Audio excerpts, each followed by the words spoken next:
Reverent Readings has a sponsor. Today is sponsored, or actually the whole series will be sponsored by Amazon. And if you click on the link in the description box, you will get a free 30-day trial from Amazon Prime. And with Amazon Prime, you get so many benefits. You get free 2-day shipping on any Prime eligible products. You get unlimited access to Prime movies and music and books, and there's just so many other benefits. So please support the Reverent Readings and click on the link below and sign up for your free 30-day trial from Amazon Prime. Also, I'm just going to announce at every episode, in case you are a new watcher, but I encourage all of you watching this live to please do not exit out of this video when I am done with the reading. Please continue watching so that we can discuss what you guys thought about the devotional. I always share what my thoughts are on the reading, but I would love to hear from you guys on what your thoughts are.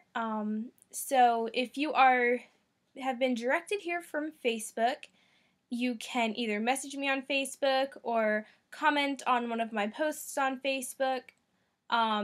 If you do not have a YouTube account and you weren't directed here from Facebook, you can find me on Facebook at The Well-Rounded Girl. But if you have a YouTube account, I'm not sure if you have to sign into it to use the chat. I know you have to sign into it to comment on a video, so you might also have to sign in to do the chat, but I would encourage you to sign in to YouTube right now so that you can chat with me at the end of this episode, and you should see a chat window on the right side of your screen. So yeah, if you are watching this archived, then I encourage you to comment on this video and let me know what your thoughts were on the reading. And please subscribe to my channel so that you don't miss an episode. I do this every weeknight at 9:30. And I am fixing to start uploading new videos every Friday. So starting tomorrow, I will have a new video on my channel, so subscribe so you don't miss any of those.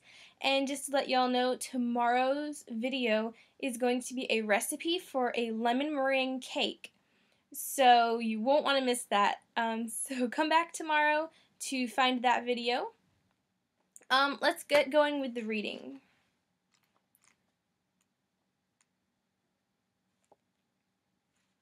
Okay.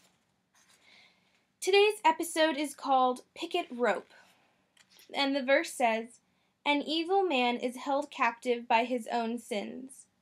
They are ropes that catch and hold him." Proverbs 5:22. The sound of chainsaws whined through the May morning air.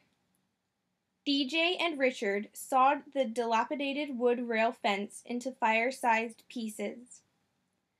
I picked up the chunks and stacked them on the woodpile next to the campfire. For the last couple weeks, the crew had been tearing down and rebuilding the corrals at the trailhead.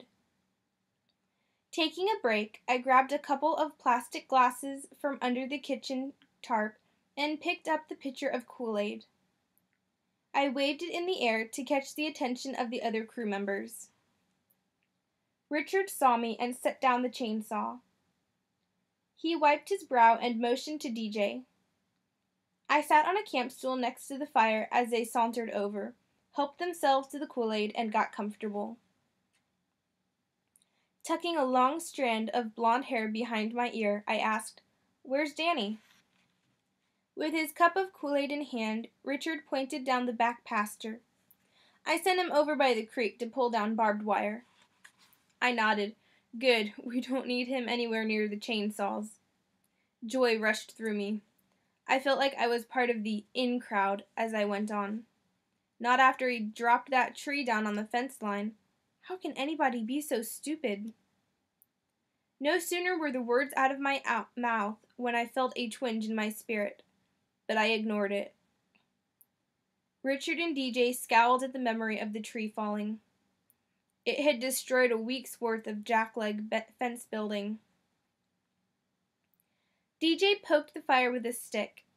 Taking a candy bar out of his pocket, he tapped it on his leg. He gritted his teeth. He'd better stay away from my stash. If he steals a candy bar like he did last week, I rocked back on my camp stool, adding, and keep him away from the gas cans. A couple days ago, when we were burning slash piles, one of the fires smoldered for hours. All of us on crew watched in horror as Danny picked up a gas can, walked over to the fire, and poured gas directly onto the small flame. The flame whooshed up the gas and into the can. We screamed, "Run!" expecting an explosion any second. We dove under the horse trailer for cover, but Danny slowly set the can on the ground, bent over, and blew out the flame in the can. I shook my head. That guy must be mentally challenged. The smoke from the fire drifted my direction. My eyes watered. Once again, an ugly feeling choked my spirit. Once again, I pushed it aside. Fanning the smoke, I stood up. I'm going to go pick at Dusty. I led the chocolate-colored gelding to a small grassy spot, holding on to his lead rope. I picked up a hobble I'd brought and held it toward Dusty. You know what this is, I said. He reached his muzzle toward it and sniffed. I scratched his forehead. Today you get to learn about being on a picket rope. Dusty leaned into my fingers and moved his head up and down so I would scratch his forehead. I leaned down and strapped the hobble to his left front leg and snapped the picket rope to the hobble's ring. Standing and facing him, I urged him forward. When he his left front foot, the picket rope swished through the grass. Dusty glanced sideways. I stopped him. Good boy. Now that's not too scary, is it? I clucked for him to move again. That slithered behind him like a snake. He hesitantly moved forward. I stopped again and rubbed his neck. You're going to get the hang of this in no time. After a few more steps, Dusty didn't bother looking at the rope. Instead, he eyed the green grass. I walked him in a circle a few times with the rope trailing behind him. He acted like he was an old pro, so I slipped the other end of the picket rope over the picket pin I'd pounded into the earth. I led him forward until the slack was out of the rope. I clucked for him to take one more step. As he lifted his left front foot, the rope grew taut. He pulled against the rope. I tapped the lead rope and asked him to back up. He set his foot down and backed up, relieving the pressure on his foot. I rubbed his neck again as I reassured him. That's not too bad. When he gave the rope, just back up. I walked him around the circle, leading him to the end of the rope more times. As soon as he felt the pressure on the rope, he stopped and backed up. Slipping off the halter, I said, I'll be keeping on you. Enjoy the grass. I strolled back to help the guys stack wood.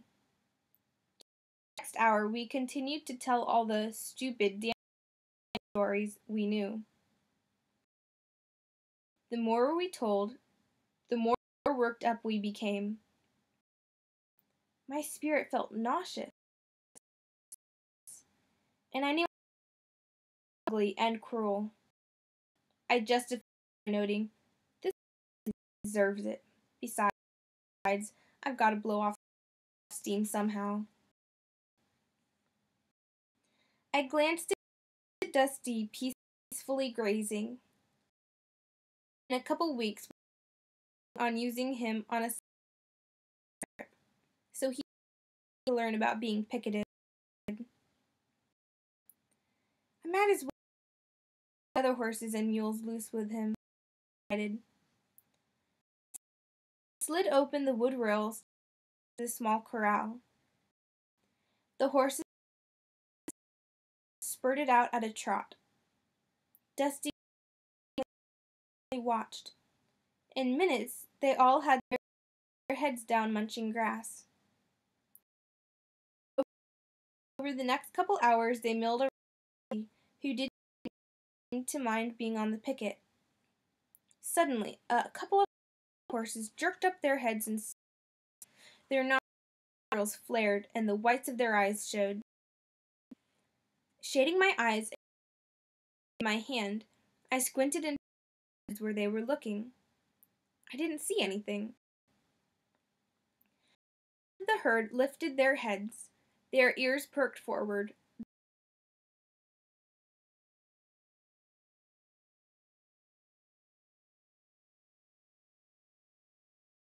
The horses milled around and crashed into each other before grouping.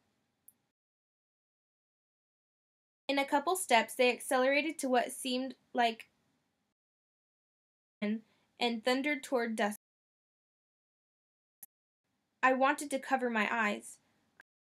It was about to happen, and it wasn't going to. At a dead run, the herd rushed past Dusty. He turned with them, and in two strides, he was out. I cringed. Within seconds, he was at the end of the rope. Thwack! The rope held fast to his front leg and the picket stake. The momentum of his body flipped him into a somersault. Wham! His body slammed against the ground. A cloud of dust billowed, and Dusty lay still. I was sure he'd broken his leg at the very least. I ran to the horse's side. Dusty's chest rose and fell in fits as he gasped for air. He rolled his big brown eyes as he looked up at me. Lifting his head, he groaned as he suddenly rocked to his feet, shook, and nudged me.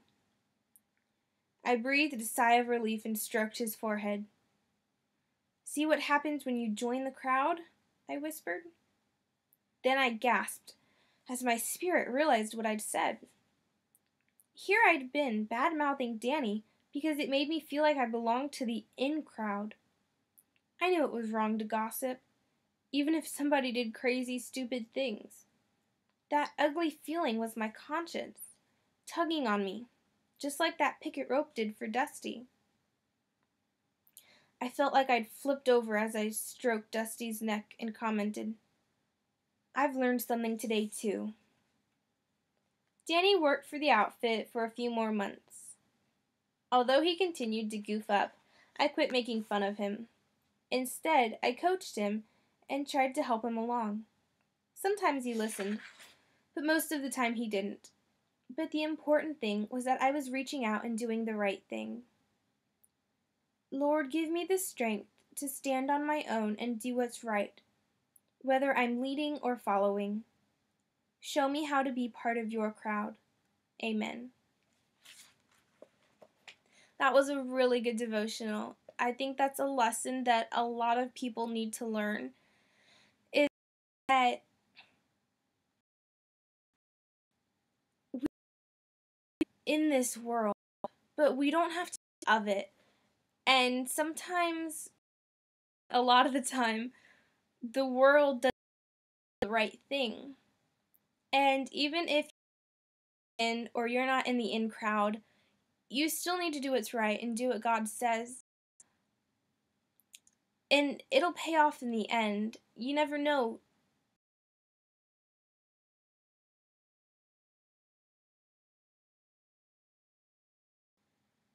Okay. If you guys are experiencing some issues, you just told me. Okay, but anyways.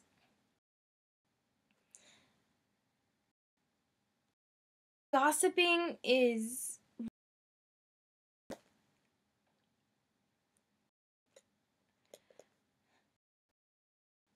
it's not good for you or the people that are listening or the people that you're talking about.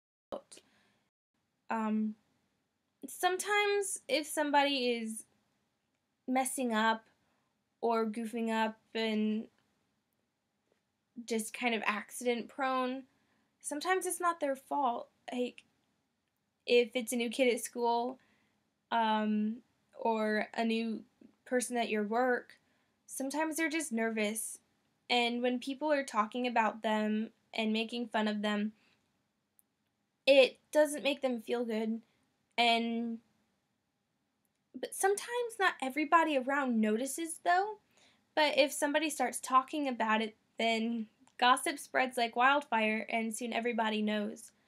The best thing to do is do exactly what Rebecca did in the devotional, is to try and help that person, encourage them. If it is a person in a new surrounding, try to make them feel more at home so that they're not nervous, and maybe the accidents and the messing up will stop. But even if that's not the situation, gossiping is wrong. You never know what could happen when you gossip, but sometimes gossip is just rumors being spread, or what you think is the truth and you're assuming is the truth, and sometimes it's not. You never know what somebody's going through. I'll always give people the benefit of the doubt. And I'm getting another message from YouTube.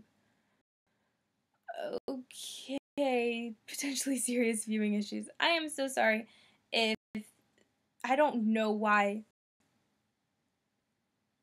YouTube is not receiving enough video to maintain smooth streaming, as such viewers will experience buffering.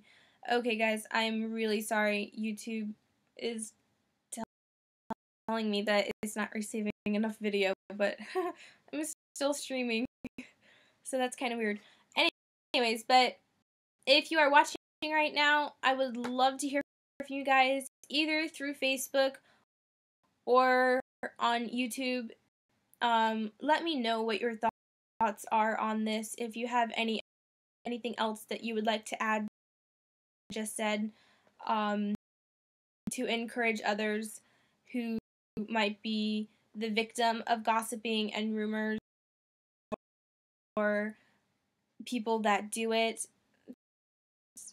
because it's almost bullying in a way, and it isn't good.